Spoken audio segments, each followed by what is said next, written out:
안녕하십니까. 오늘부터 이제 국민의힘의 전당대회 투표가 시작이 됐습니다. 아마 첫날에 투표 하시는 분이 한 30% 가까이 한 3분이 되지 않을까. 예전에 비추어 보면 상당히 오늘이 중요한 승부의 분기처가 되지 않을까 이렇게 봅니다. 토론회 가기에 너무 늦게 잡혀가지고 투표 전에 원래 토론을 해야 되는데 투표 도중에 오늘 또 오후에 토론회가 있긴 있죠. SBS인가 토론회가 있습니다. 자, 지금 이제 약간 현재 판세를 좀 객관적으로 이제 여러 가지 통계나 또 기존의 과거의 여러 가지 선례, 경험 모든 걸 종합해서 현재 판세가 어떨지 또는 이제 앞으로 최종적으로 어떨지 이런 이제 중간 예측을 한번 해보도록 하겠습니다. 이거는 전적으로 이제 제가 개인적으로 이제 하는 예측이기 때문에 100%게 당연한 말이지만 제 개인적인 견해에 불과하기 때문에 그대로 이제 된다 이렇게 장담하기는 어렵고요. 그래도 이제 명색이 정치 평론한다면 이런데 몸을 사리고 피하는 것보다는 당연하게 이제 과감하게 최선의 자료로 예측을 하는 게 시청자님들께 도리인 것 같아요. 그래서 이제 결과를 보고 참 이게 저놈에게 별로 실력이 없네 이렇게 할 수도 있고 이제 저는 이제 제대로 평가했네 이렇게 평가가 나오지 않겠습니까? 그래도 이게 유튜브도 방송인데 방송한 사람에게 책임 있게 한번 자기 시청자들을 위해서 판세를 분석해주고 또 이게 앞으로 어떤 변수가 있고 이걸 이제 최대한 객관적으로 팩트에 입각해서 분석하는 게 맞지 않나. 자기 주관적인 지지 이하를 떠나서 이런 생각에 한번 오늘 현재 제가 생각하는 판세와 전망을 말씀드리겠습니다. 첫째는 이제 당대표하고 최고위원을 나눠서 보면요. 당대표는 이제 저는 항상 결선 투표는 간다고 무조건 보고 있습니다. 왜 그러냐면 이제 어떤 사람에게 보통 방송국의 패널들은요 그냥 단순하게 갤럽이나 여론조사 보고 1차에서 의대한 어차피 대표는 한동훈 이래서 65%까지 보는 사람도 있고 최악의 60% 65% 이래서 1차에서 그냥 압도적으로 한동훈으로 끝난다. 방송 패널들 중에 대부분은 그렇게 분석을 하죠. 한동훈 아마 제가 보기에 방송하는 패널들은 한동훈 측의 선산이 많고요. 거기에 비해서 이제 보수적인 우리 보수층의 자유파의 유튜버들은 반 한동훈 전선의 선산이 많아요. 대표적으로 이제 최근에 따따붙다 민영삼 배성이 변호사도 엄청나게 한동훈 위원장을 공개하고 있죠. 엄청나게. 지금 보수층에서 유튜브만 보면 어벤져스 전략회의나 그다음에 박완석 정의구현 그다음에 BJ 톨 그다음에 성재준 이 정도의 후배들 그 외에 대다수 상당히 반한이 많지 않나 이런 제가 평가를 저도 분석을 해야 되니까 유튜브 이렇고요. 근데 저는 그게 왜 그런 여론조사가 믿기 어려우냐. 일단은 보십시오. 그런 게 갤럽이나 이런 데서 조사하는 거는요. 표본을 뽑을 때 전국 인구 대비해서 다른 조사하면서 곁들여 가지고 질문하거든요. 그러면 1000명을 뽑을 때 수도권의 절반이니까 500명 뽑고 영남은 인구가 얼마 안 되니까 인구 대비하면 영남 다 해봐도 한 200명 또는 충청도 인구가 비슷하면 그렇고 그다음에 호남도 인구 대비는 축출해야 되니까 실제 호남에 당원이 없어요. 국민의힘. 근데 인구 대비를 하다 보면 1000명을 그래 뽑고 거기서 민주당 지지자 야당 지지자 700 뽑고 나면 국민의힘의 지지자는 한 300여 명이에요. 300여 명. 근데 그 중에 일반인이기 때문에 당원은 보통 20명 정도 미만입니다. 이 말은 20명 정도 미만 당원 여론조사로 과연 이게 정확한 판세를 읽을 수 있는가? 이런 의문이 드는 거죠. 한동훈 캠프에서 당원들 대상으로 조사한 것도 60 넣었다. 이거는요. 이거는 이제 다 알다시피 전혀 이게 보정이 안 되고 그냥 질문한 거로 저는 봅니다. 보정을 이게 여론조사는 정확하게 지역별로 당원 분포에 따라 또 연령별로 따라 가중치를 두는 보정을 하는 이게 가장 핵심적인 기술인데 그게 아니고 그냥 전화 2,000명한테 아무나 이게 돌려서 응답이 너무 그대로 하면 응답률이 지역별로 다르거든요. 그러면 이게 아무래도 또 이게 그 지역별 편차가 많이 생깁니다. 그래서 이제 저는 여론조사는 믿기 어렵다. 그러면 이게 뭐가 판단할래? 그냥 제 감으로 하는 겁니다. 솔직히 말하면 뭐 제가 여기 객관적인 데이터는 없어요. 그냥 수많은 사람들에게 전화나 만나보고 또 제가 방송한 거 댓글들도 다 읽어보고 다른 유튜브도 보고 다른 제가 또 모든 좌파 패널이나 방송을 안 나간 데가 없잖아요. 제가 TV조선 빼고 다 나가지 않습니까? 그러면 여러 사람들 만나보고 들어보고 이런 걸 종합해서 이제 제가 10년 이상 방송한 감으로 판단하건데 저는 결선 투표는 간다. 이렇게 방송마다 자신 있게 예측하고 있습니다. 예측하고 있어요. 특히 어제부터 패스트트랙 이게 큰 이슈가 되면서 조금 이게 더 반한동훈 쪽으로 많이 돌아서고 있어요. 따라서 저는 상당히 의외의 결과로 결선 투표 간다. 이렇게 보고요. 그 다음에 2, 3등인데요. 요즘 이게 패스트트랙 이슈는 나경원이지만 지금 냉장해 보면요. 결국은 이 현역 의원들을 좀 많이 봐야 돼요. 현역 의원들이 한 60여 명이 원희룡 캠프 가 있다. 이거는 뭐 이게 보도가 이미 나왔습니다. 제가 하는 이야기가 보도 나와 있어요. 한 62명, 60여 명이 원희룡 캠프 가 있고 한동훈 캠프는 20명, 많으면 25까지 보는 사람이 있고 보통 20명, 뭐 주진우도 자기는 아니라고 막 교차하고 떼더라고. 한동훈이 아니라고. 주진우도. 따라서 작게 보면 한 10몇 명 이렇게 돼 있거든요. 아무래도 조직이 움직이기 때문에 따라서 저는 원희룡 후보가 상당히 선전하지 않을까 2등으로 이런 식으로 예측을 하고 있습니다. 그런데 문제는 그러면 이제 결선 투표는 어떻게 되는가? 이거야말로 이거는 볼 것도 없죠 뭐. 지금 모든 결국 한동훈 대 반한동훈입니다. 따라서 이제 결선 투표 간다면 아마 이제 원희룡, 나경원, 윤상현 이렇게 뭉칠 수밖에 없죠.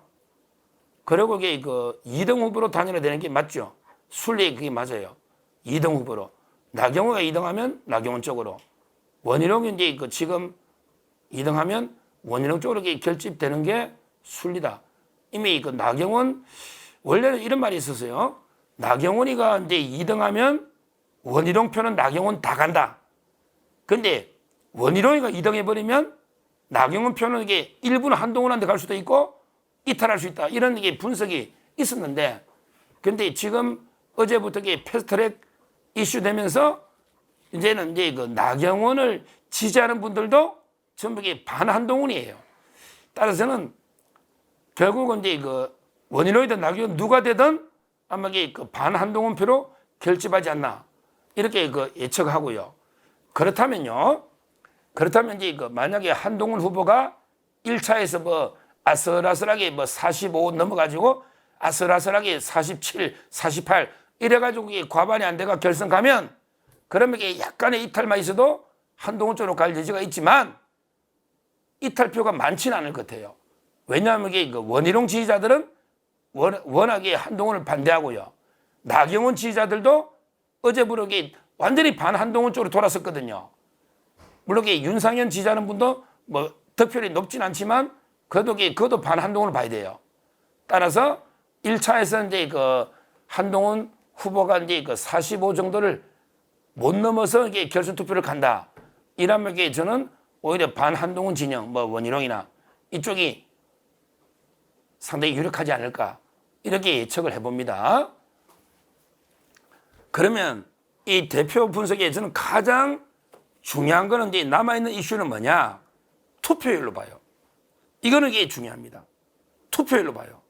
아무래도 투표율이 아주 높으면 조금 한동훈 위원장한테 유리할 수가 있어요. 그런데 이 투표율이 옛날에 김기현 대표가 55였죠. 투표율이 그 정도 선에 머무르거나 낮아지면요. 그러면 이게 조직의 힘을 발휘합니다. 조직이라는 거는 결국에 그 당협위원장이나 특히 현역 의원들 이분들이 조직표가 있죠. 그러면 이 원희룡 후보가 상당히 유리해지는 겁니다. 왜? 현역 의원들만 60몇 명이 가 있으니까 그 조직이 움직인다면 조직이라는 게 현역 국회의원이 되는 거 쉬운 거 아닙니다. 아니 국회의원에게 지역구 되려면 최소한 이게 당원 경선부터 이기려면 자기 조직표가 1, 2천 표씩은 다 들고 있는 사람들 아니겠습니까? 그 사람들이 대거 원희룡 캠프 가 있기 때문에 투표율이 낮을수록 조직이 힘을 쓰면 우리 한동훈 위원장 후보에게는 좀 불리해지는. 그래서 마지막에 남아있는 변수는 투표율이고 특히 지역별 투표를 봐야 돼요. 지역별. 영남의 투표율이 좀 높아진다 보거든요. 수도권보다. 영남이 높아지면 더 영남은 이게 반한동훈 친윤 쪽이 많아요. 영남은. 그러면 이게 좀 더 유리해지는. 따라서 전체 투표율도 중요하고 특히 영남의 투표율이 높아지면 상당히 그 반한동훈 진영이 유리할 수 있다. 이렇게 분석이 되고 그 다음에 이슈도 남아있죠. 아직도 이게 패스트트랙에 대해서 한동훈 위원장이 진심으로 사과한 건 없잖아요. 계속 실수하잖아요. 뭐 개인적인 뭐 청탁이니 왜 이걸 비공개를 하느냐. 아니 모든 걸 이게 어떻게 다 공개합니까? 처음에 소통이라는 건 다 이게 비공개로 협의하다가 확정되면 이게 딱 발표하는 거지. 그러면 모든 걸 처음부터 공개적으로 취소해 주세요. 뭐 이렇게 합니까? 그건 이게 정치가 아니죠. 우리가 이게 모든 협상은 그렇지 않습니까? 따라서 이게 그 아직 패스트트랙 그 이슈가 계속 그 활활 불타고 있는 살아있는 이슈거든요. 그러면 이게 그 영향 준다 봅니다. 특히 어떤 분은 뭐 이슈가 영향 주려면 일주일 걸린다는데 요즘은요 유튜브 시대잖아. 방송도 많이 했잖아요. 요즘 이게 1시간이면 쫙 퍼져버려요. 아니 그런 사람이 투표하지 일주일 뒤에 이 소식 알고 생각할 사람이 투표하겠습니까? 국민의힘 당원 84만 중에 지금 이게 이 이슈 모르는 사람 누가 있어요? 요즘 유튜브가 수백 개 있고 방송도 종편부터 그렇게 많이 하고 이슈가 되는데 따라서는 상당히 그것도 이슈적으로도 앞으로 큰 이슈가 있다. 그리고 이제 또 윤 대통령 어제 뭐 윤 대통령 책임으로 한동훈 위원장 돌려달라 말하는데 이런 것도 이슈가 되는 거고요. 따라서 앞으로 며칠 동안 투표가 되겠죠. 4일 동안. 그리고 이제 여론조사도 들어갈 텐데 아마 이제 크게 보면 이슈는 패스트트랙 이슈는 아직 살아있다. 그 다음에 윤 대통령 어제도 아참 윤 대통령이 뭐 마치 기소한 것처럼 남부지검 행걸 이런 게 있었는데 계속 대통령과 한동훈 위원장이 과연 원팀으로 이게 화해가 되느냐 이 이슈를 고민할 겁니다. 대다수 당원들은 이 문제. 그 다음에 이 투표율 이런 걸 종합해 볼 때 결론적으로 저는 이제 결선 투표는 가고 한동훈 위원장이 1차에서 45 밑으로 오면 이게 역전될 수도 있겠다. 45가 넘으면 결선 가도 이게 어떻게 될지 모르겠다. 뭐 이런 식으로 분석이 되고 현재 조직포만 보면 상당히 원희룡 후보가 압도적으로 한동훈 위원장보다 한 3배 정도 가 있는 이런 이제 상황이다. 이렇게 분석을 하고요. 자, 그 다음에 최고위원 선거 이것도 봐야죠. 최고위원 선거. 최고위원 선거는 이제 여론 자체가 이게 의미가 없어요. 왜냐하면 이게 여론을 1인 1표로 여론조사하면 이게 아무 의미가 없잖아요. 1인 2표로 여론조사를 제대로 해야 되거든요. 예를 들어 이제 옛날에 장동혁 의원이 저희 서정TV 나와서도 이야기했잖아요. 지금 여론조사하면 장동혁이하고 박정우는 지금은 이제 대체제입니다. 예를 들어 장동혁을 지지하느냐, 박정우를 지지하느냐. 지금은 이제 여론조사할 때는 한 표밖에 못 눌러요. 근데 실제 투표할 때는 무조건 이게 박정훈, 장동혁, 그 다음에 진종호 사격하는 청년, 그 다음에 한동훈 이렇게 갈 가능성이 아주 높다. 한동훈을 지지하는 사람이 한 40% 된다면 40%대가 된다면 거의 대부분에게 보질 않고 한동훈, 그 다음에 장동혁, 그 다음에 박정훈, 진종호 이렇게 찍을 가능성이 아주 높은데 그런데 이제 일부 이탈이 나올 수 있는 게 바로 이제 이것도 영남권이죠. 대구 경북. 대구 경북 경우에 영남권에서는 야 우리 영남은 한 명도 없네. 아니 왜 우리가 당원이 40 압도적으로 형식적으로 40%인데 투표율까지 하면 저는 50% 과반이 영남에서 결정한다 보거든요. 제가 대구니까 고향이 또 경남이니까 합천 다 잘 알잖아요. 그러면 대구의 당원들이 볼 때 한동훈 지지하는 대구 당원들입니다.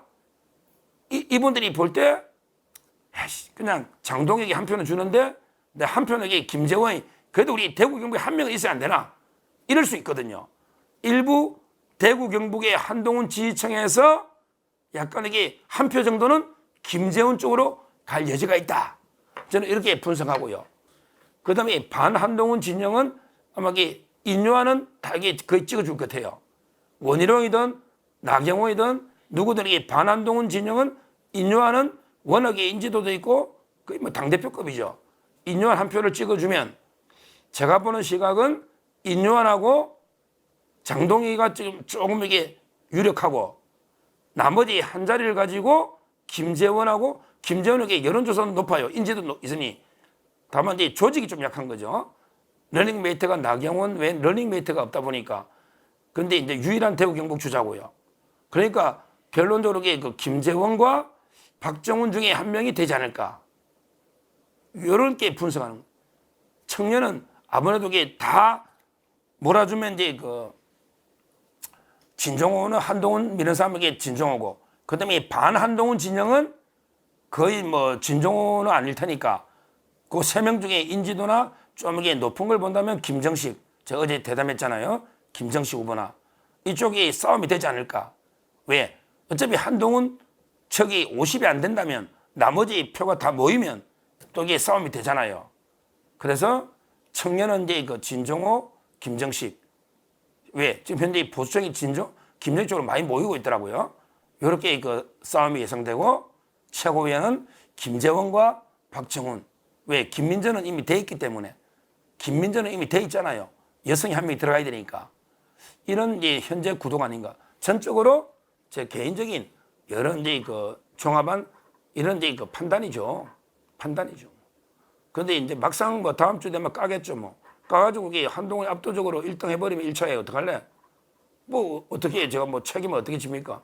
근데 있어 제가 그것 때문에 방송 적겠다는 것도 아니고 현재 제가 모든 상황을 종합한 저의 판단이고 다만 그게 틀렸을 때 좀 비판을 받겠죠. 아니 저렇게 다 틀려 비판을 받겠지만 그거는 이제 제가 감수해야 될 이런 이제 부분이 아닌가 이런 생각이 들고요. 상당히 흥미진진합니다. 우여곡절 싸움도 많고 이걸로 당이 두동거 나서 끝나지 않을까 이런 우려도 많고 한데 또 이제 끝나면 어떻게 될지 한번 계속 지켜봐야 되겠지만 현재까지 계속 민주당 방송 보세요. 아무런 이슈가 없으니까 재미가 없잖아요.